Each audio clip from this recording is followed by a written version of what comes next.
En Alsace, je rappelle qu'à la fin du XVIe siècle, un tiers de l'Alsace était devenu protestant.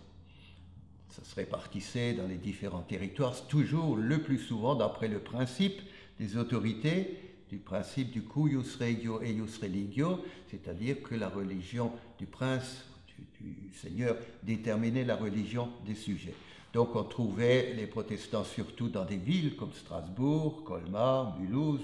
aussi entièrement protestante, et puis dans certains grands territoires comme le comté de Hanau-Lichtenberg qui se trouvait dont la capitale était Buxwiller et qui se composait de 136 villages. La révocation de l'édit de Nantes ne pouvait pas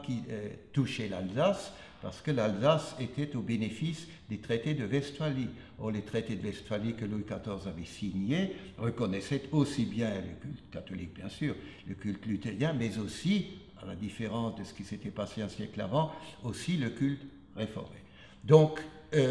en Alsace,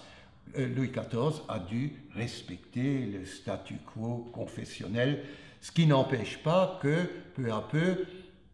le nombre de catholiques a augmenté et à la veille de la Révolution française, il y a autant de catholiques, sinon un peu plus, que de protestants à Strasbourg, alors que c'était une ville entièrement protestante à la fin du XVIe siècle.